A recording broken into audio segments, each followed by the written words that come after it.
Hello and welcome to the Haven. I'm going to show you a few quick tips that I would have loved to know about 2 years ago from Fusion 360. If you're a 3D printer at all and you like to make things for the family or whatever, and if you want to make them and sell them, however you want to do it, if you have something like this here, this Yoda, my sketch modeling or form modeling is not this good yet. I mean, when I look at how they did it, maybe I could, but this is a lot of pieced together stuff right here. But anyways, I just pieced more stuff into it is what I'm doing here. See, this will make a cute little ornament for the whole family and maybe a few people from the church, but whatever. So what I've done here is, now I've already made about 10 of these, 15 of these maybe.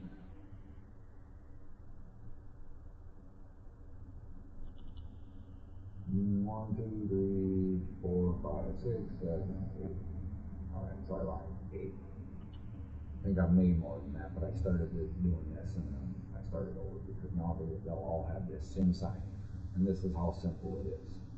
The other thing, real quick, like, if you're playing in any of these design programs and you're new to them and you're trying to learn them, watching videos and tutorials is great, but just click on these buttons, man, and figure out what they do. I guess it's that simple. All these buttons up here, just click around, click around, click around. Modify, it's going to give you a lot of options. Now, we can play with the sign right now if we wanted to, which is what we're going to do, but if you built this entire model yourself, all these things are just options you can do to it. But anyways, let's get to it, right folks? I think that's all I really need is save, save, save. Learn how to sketch yourself. That's what we're doing right here, sketching. Alright, now, all I need to do here for every different ornament is change the name on this sign, correct? Now, making this sign over and over and over again would be a pain in the neck. It is a pain in the neck. So, what makes this super simple, come down here, right click on your sketch, edit your sketch, and you come up to your lettering, and you click on it. Double click on your lettering, and you'll get this little window right here. Okay? See how it says Sandy right here? We're going to change that because why? Well, because we want it to say Bradley. Happens to be my cousin. Now, as you can see, Bradley doesn't fit on there. See that? Bradley don't fit. So what we can do is come up here and you see this height number, change it down to 4 ones and see how close we come. Ooh, Bradley is barely on there. Now, that's awesome because what I'd like you to see, something I think is important, a lot of people would never think that you could go like, let's say 3.8. And you see how close it is still to the edges, but it did move just slightly. And we're going to take Bradley right there, right? So when we click OK up here, and we bring our arrow up to the Bradley part, highlights dark blue like that, click on it. Sorry. Click on it, and you hit the E button for extrude. And if you want to, you can turn it up here and click on it over here. There's different spots. If you click the arrow, it's going to turn all the way to the side. You don't want to do that. But since you went too far, catch this corner right here, or this edge right here. See, there's corners,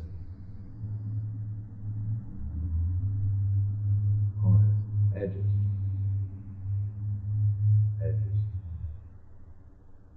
and then surfaces. So we are all the way on the right side right now. If you hit this front arrow right here, we're going to go to the back, I believe. We went to the front, okay, yeah. Left side? Huh. Maybe that would be the left side, but whatever. Anybody else see that? Yeah, that's the front. Over to the right side, looking at it this way. Alright. Either way, what we wanted to do, like I was saying, is on this edge. Okay, now you see we hit the extrude button, or E. Or you can come up here, modify. Right here. the E button.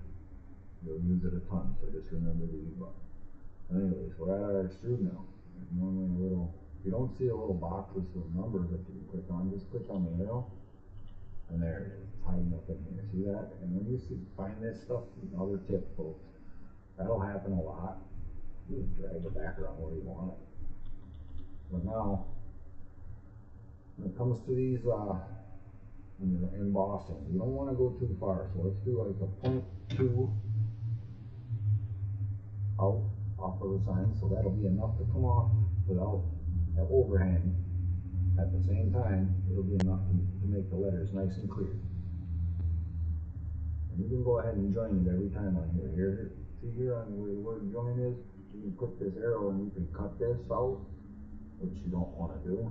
You could intersect it, which you also don't really want to do. And a new body would give you all these letters as separate parts, and a new component would also do that. I believe the component may keep it as a single piece. I'm not sure. I don't use components a lot right now. If I'm building, like when I do the video for the orange pie, I always say raspberry pie. I don't know why, because it's more popular, I guess. But I do use orange pie. But I gotta put a case around that and my touchscreen thing soon, so we'll get to that too. But anyways, we're gonna come out 0.2, join it, and we're gonna say okay. Now watch that sign. Once said Sandy, computer's doggone, I got a lot of stuff running. Now the sign itself, see how the sign itself says Bradley. And if you notice, you come in real close, they're kind of on our edge there, but it's not complaining, so I'll take it. If you get too small with your letters, never go below like 2.5 if you're printing, or 2.4, I'm sorry, if you're printing your letters. 2.5 is not really going to screw up your machine, but it just, if you do your figures according to your nozzle size, which in most cases these days, especially on the K3, anything fancier, multicolor like this, that it will be. I use the K3 until I get the Z8 back up and running with quicker. Right now the K3 is my only multicolor printer running quicker. But anyways, so here we have it, Bradley. Then you're just going to come up here, and if you plan on keeping this sign, if you wanted just this sign, you could save it here, but you don't want just this sign. So what we're going to do is export this.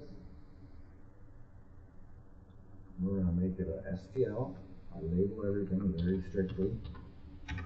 Again, I would be saving this within the system, but I don't need to because I'm exporting it to my own computer because I know this piece is going to go on the slicer just as it is. I don't need this piece again, and I don't need this to say Bradley ever again. I have it saved right now after I export this. And that's the other thing you want to do right here. It gives you multiple, and you can see I am on STL files. That's what I told you it was going to be. And I'm going to put the label on there, Bradley.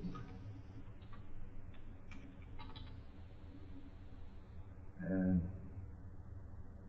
again, you gotta make sure you're saving it where you want to. Right here, you can pick your bing, and export. And wait for it, right up here, it'll tell you, write a bell. And my computer's dogging pretty good, but that's alright. I got a lot of stuff running. And then you can X that off, we did it. So Bradley's done. It was pretty simple. So I got another one to do. So what we're going to do again is right click on the sketch, edit sketch, double click on the letters. We got a thing up here now. Now we're going to go smaller. Back to just, we'll do tray, so we'll go even smaller so I can show you how much you can adjust the lettering height. Trey is a little boy from church. Full name is Trey. Yeah, full name is Trey. For the tray, we can easily do 5, maybe even 6. Tray, we can do 6,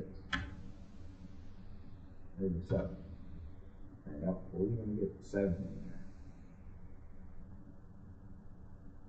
Oh, we got tray. And what do? Highlight the letter, hit the E button, and it's already highlighted right down here. You see how your numbers popped up right here already, ready to go. So now we can just do the point group. And done, good enough. And bam, now we have trade done. Trade is done. So we export again. And label it up, folks. This is just like your save right here. So you want it good. So you don't forget it, or at least it'll ring a bell as soon as you see it.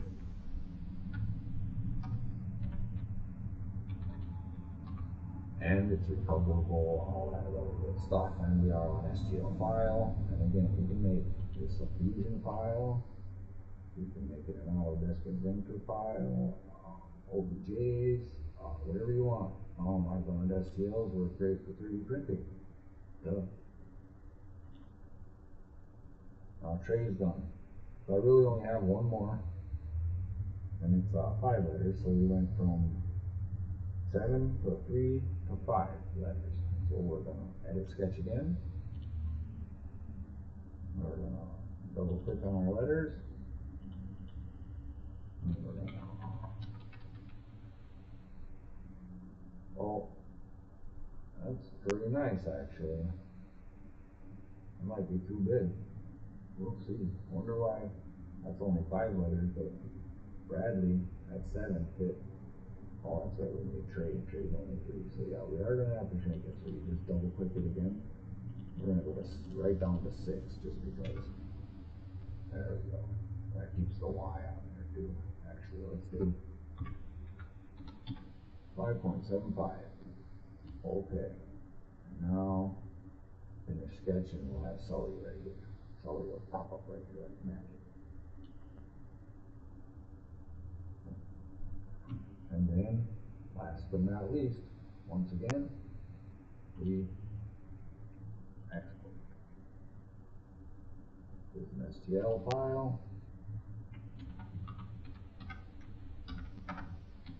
And this is